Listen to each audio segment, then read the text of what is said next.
श्रीमद् भगवत गीता सिर्फ एक धर्म के लिए नहीं है, बल्कि इसे धरती के हर इंसान को पढ़ना और समझना चाहिए, ताकि वो अपनी जिंदगी में सुख, शांति और सफलता को प्राप्त कर सके। कहा जाता है कि जिस घर में गीता का पाठ हर रोज पढ़ा जाता है या सुना जाता है, उस घर में भगवान श्री कृष्ण आते रहते हैं। श्रीमद् भगवत गीता एकमात्र ऐसा ग्रंथ है जो मनुष्य को जीने का सही तरीका बताती है।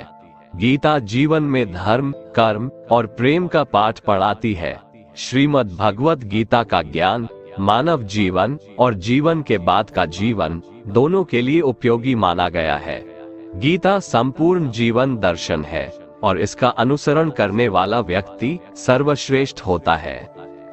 श्रीमद् भगवत गीता साक्षात भगवान की दिव्य वाणी है। इसकी महिमा अपार है, अपरिमित है। उसका यथार्थ में वर्णन कोई नहीं कर सकता। शेष, महेश, गणेश भी इसकी महिमा को पूरी तरह से नहीं कह सकते, फिर मनुष्य की तो बात ही क्या है। गीता सर्वशास्त्रमयी है। इसे सारे शास्त्रों का खजाना कहा जाता है। गीता का भली भांति ज्ञान हो जाने पर सभी शास्त्रों का तात्विक ज्ञान अपने आप हो जाता है। गीता को हम भगवान से भी बढ़कर कहें तो कोई अत्युक्ति नहीं होगी। भगवान ने स्वयं कहा है, मैं गीता के आश्रय में रहता हूँ। गीता मेरा श्रेष्ठ घर है। गीता के ज्ञान का सहारा लेकर ही मैं तीनों लोकों का पालन करता हूँ। इसके सिवा गीता में ही श्री भगवान अपने मुक्त कंठ से यह घोषणा करते हैं कि जो कोई मनुष्य मेरी इस गीता रूप आज्ञा का पालन करेगा, वह निसंदेह मुक्त हो जाएगा। यही नहीं, भगवान कहते हैं कि जो कोई इसका अध्ययन भी करेगा, उसके द्वारा मैं ज्ञान यज्ञ से पूजित होऊंगा। भगवान कहते हैं, जो मनुष्य गीता का रहस्य भक्तों को धारण कराता है और उनमें इसका विस्तार एवं प्रचार करता है, वह मनुष्य मुझे अतिशय प्रिय है।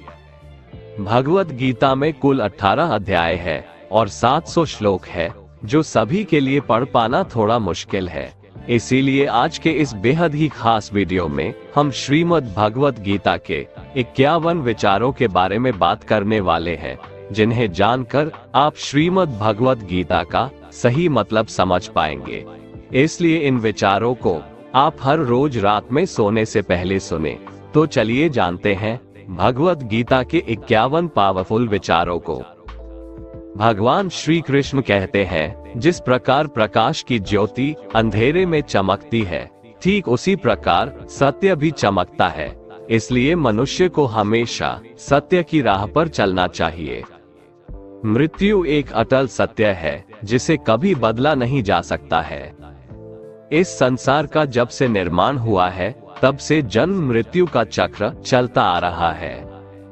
जिस प्रकार मनुष्य अपने पुराने वस्त्रों को त्याग कर नए वस्त्र धारण करता है, ठीक उसी प्रकार आत्मा पुराने व्यर्थ शरीर को त्याग कर नए शरीर को धारण करती है।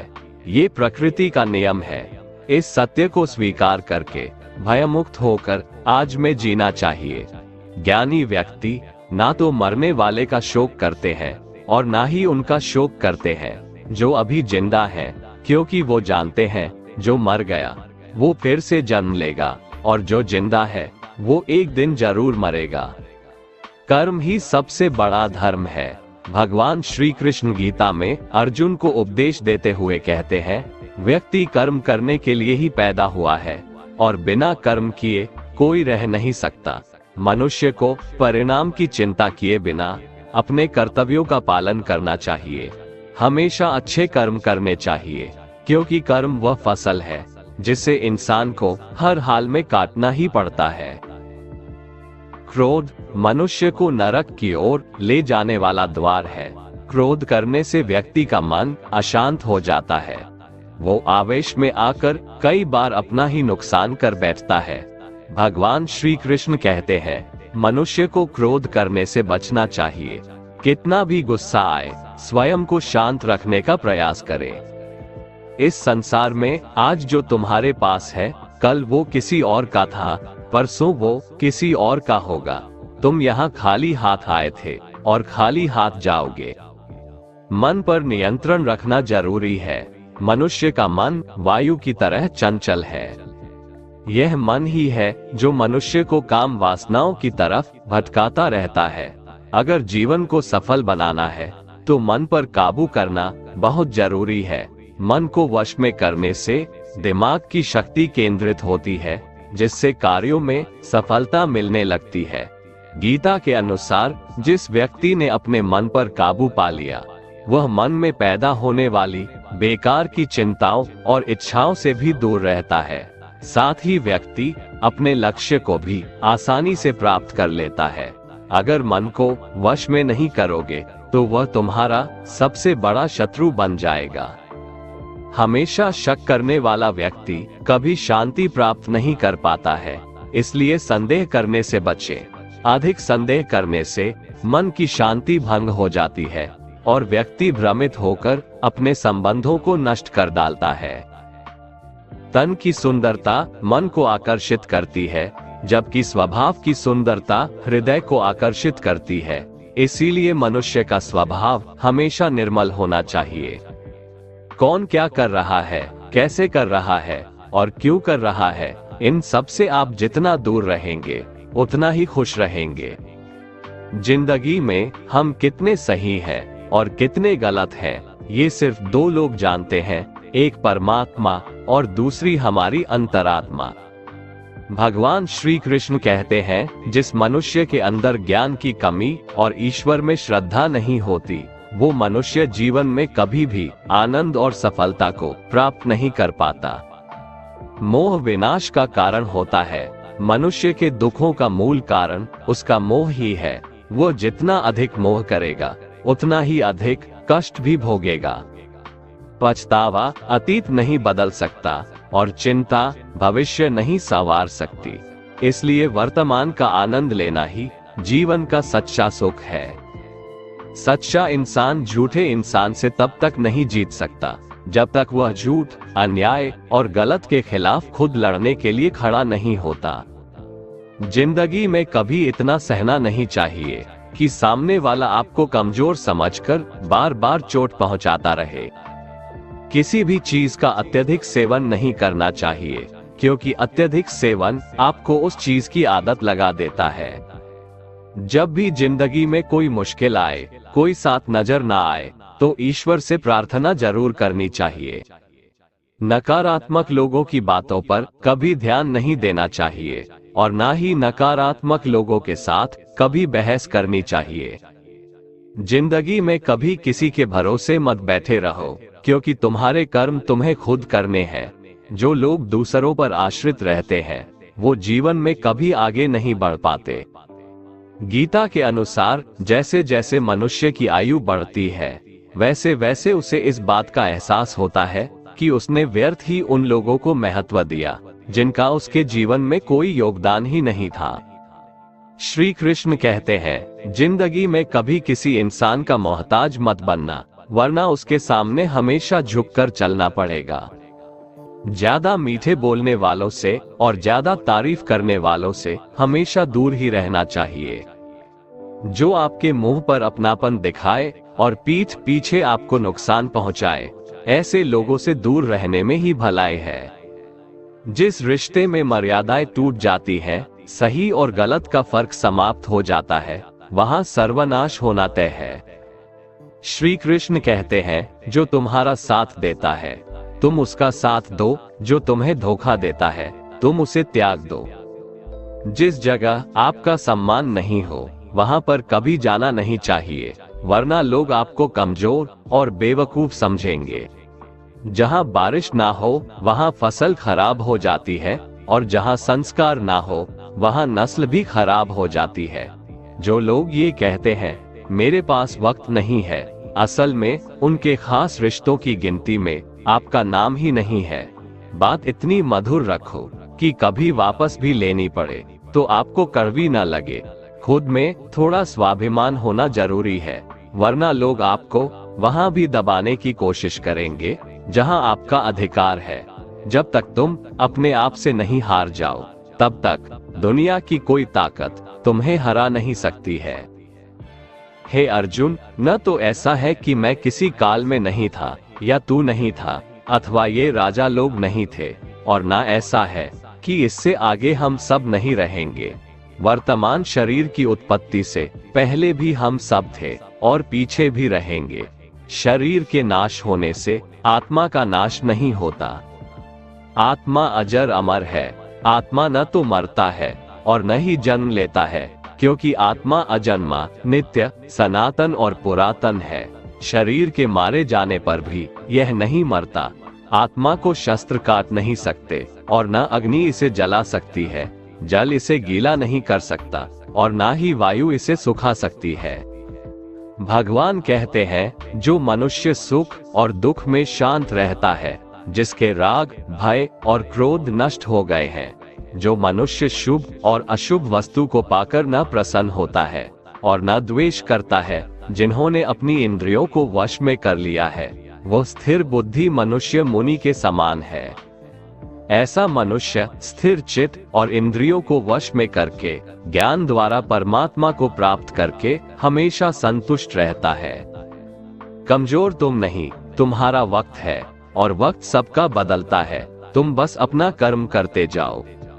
जिसने कभी संकट नहीं देखा, उसे अपनी ताकत का कभी एहसास नहीं होगा। जो दूसरों की तकलीफों को समझते हैं, जिनमें दया है, जो दिल से अच्छे हैं, उन्हें दोबारा जन्म नहीं लेना पड़ता है।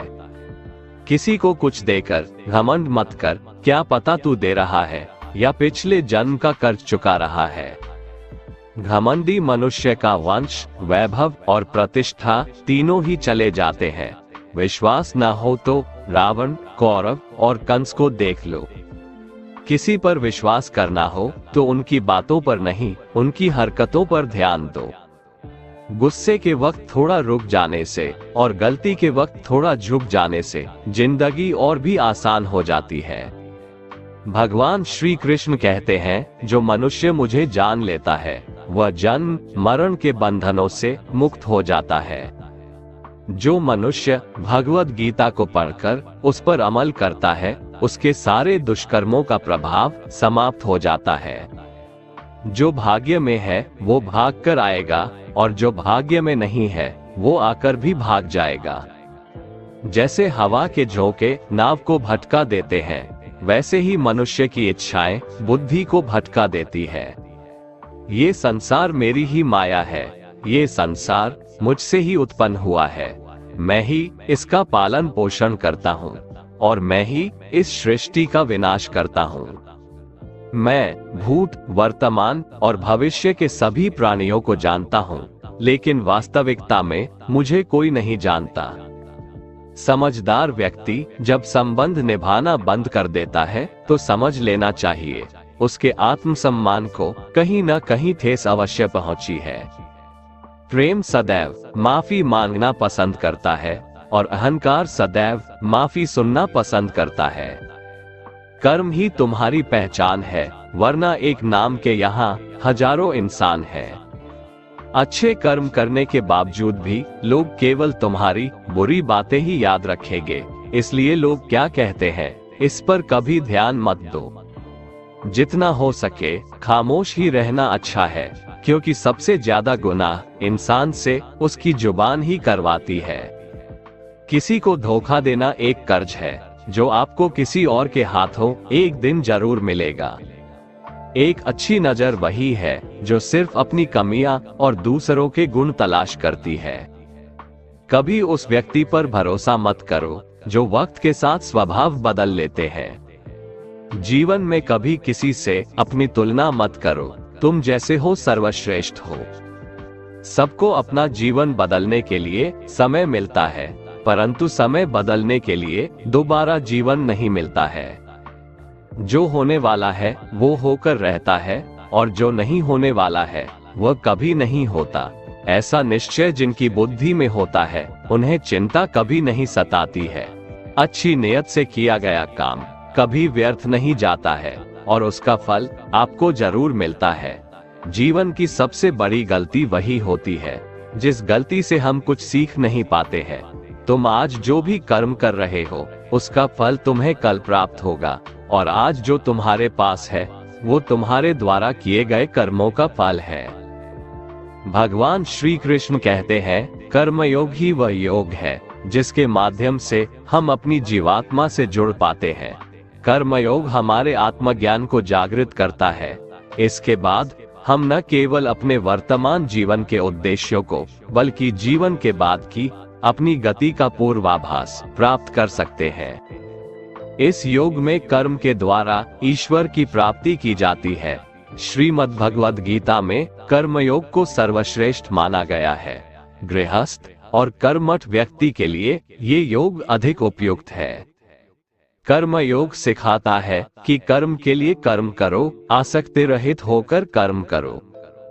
कर्मयोगी इसीलिए कर्म करता है कि कर्म करना उसे अच्छा लगता है और इसके परे उसका कोई हेतु नहीं है। कर्मयोगी कर्म का त्याग नहीं करता, वह केवल कर्मफल का त्याग करता है और कर्मजनित दुखों से मुक्त हो जाता है। उसकी स्थिति इस संसार में एक दाता के समान है और वह कुछ पाने की कभी चिंता नहीं करता। वह जानता है कि वह दे रहा है और बदले में कुछ मांगता नहीं, और इसीलिए वह दुख के चंगुल में नहीं पड़ता। कर्म फल का त्याग कर धर्मनिरपेक्ष कार्य का संपादन भी पूजा के समान हो जाता है। संसार का कोई कार्य ब्रह्म से अलग नहीं है, इसलिए कार्य की प्रकृति कोई भी हो, निष्काम कर्म सदा ईश्वर को ही समर्पित हो जाता है। पुनर्जन्म का कारण वासनाओं या अतृप्त कामनाओं का संचय है। कर्मयोगी कर्मफल के चक्कर में ही नहीं पड़ता, अतः वासनाओं का संचय भी नहीं होता। इस प्रकार कर्मयोगी पुनर्जन्म के बंधन से भी मुक्त हो जाता है। अपना काम बनाने के लिए लोग आपकी तारीफ करेंगे, आपसे रिश्ता बनाने की कोशिश करेंगे, लेकिन उनके व्यवहार को सच मानकर अगर आप फंस जाएंगे तो आगे चलकर आपको ही नुकसान होगा। अक्सर आपको चोट वही लोग पहुंचाते हैं जो आपके अपने होते हैं, जो आपके दिल के ज्यादा करीब होते हैं। गीता का ये सबसे महत्वपूर्ण ज्ञान है, क्योंकि महाभारत की लड़ाई पराये लोगों में नहीं थी, ये भाइयों की लड़ाई थी, एक ही परिवार की लड़ाई थी। चाहे आप किसी की मदद करो या मत करो, लेकिन जानबूझकर कभी किसी का दिल नहीं दुखाना चाहिए, क्योंकि जब किसी का दिल आपकी वजह से दुखता है तो हमेशा याद रखना कि आपको भी वो दर्द एक दिन जरूर मिलेगा। जो आपके साथ अधर्म करे, पाप करे, गलत करे, उसे दंड जरूर देना चाहिए। अगर आप उसे सहते हैं तो वो आपके साथ और गलत करता है और आप उससे भी बड़े पाप के भागीदार बन जाएंगे। इसलिए ज्ञानी व्यक्ति को चाहिए कि वो अपने साथ हो रहे गलत का विरोध करना सीखें। जीवन में कभी वो मत करो जो लोग करते हैं, हमेशा वही करो जो तुम्हारे लिए सही है। भगवान श्री कृष्ण कहते हैं, जो इंसान अपनी रक्षा खुद नहीं कर सकता या फिर अपनी रक्षा करने का प्रयास भी नहीं करता, ऐसे मनुष्यों की रक्षा भगवान भी नहीं करते। जो इंसान खुद के महत्व को नहीं जानता, वैसे इंसान को कोई भी महत्व नहीं देता है। बुरा इंसान कभी अपनी बुराई नहीं छोड़ता। आप चाहे उसके साथ कितना भी अच्छा चलो, वो आपको तकलीफ जरूर देगा। इसलिए जो जैसा है उसके साथ वैसा ही व्यवहार करना चाहिए। जो इंसान समय की कदर नहीं करता, समय भी उस इंसान की कदर कभी नहीं करता है, और वैसा इंसान जीवन में कभी भी सुख, शांति और सफलता को प्राप्त नहीं कर पाता है। संगति का मनुष्य के जीवन पर बहुत गहरा प्रभाव पड़ता है। अच्छा इंसान अगर बुरे लोगों के संगत में रहेगा तो वो भी एक दिन बुरा बन जाएगा। इसलिए हमेशा अच्छे लोगों के संगत में रहें। इस दुनिया में परमात्मा के सिवा किसी को अपना मत समझो। यहाँ कोई अपना नहीं है, क्योंकि जब दुनिया के सारे रास्ते बंद हो जाते हैं तो ईश्वर की तरफ जाने वाला रास्ता हमेशा खुला रहता है। इस दुनिया में हारे हुए इंसान की, तकलीफ में पड़े हुए इंसान की कोई मदद नहीं करता, और अगर कोई इंसान थोड़ा सा सफल हो जाए तो उससे कोई खुश नहीं होता। इसलिए अपना दुख किसी को बताओ मत और अपनी खुशी किसी के आगे जताओ मत। मनुष्य का आहार हमेशा सात्विक और संतुलित होना चाहिए।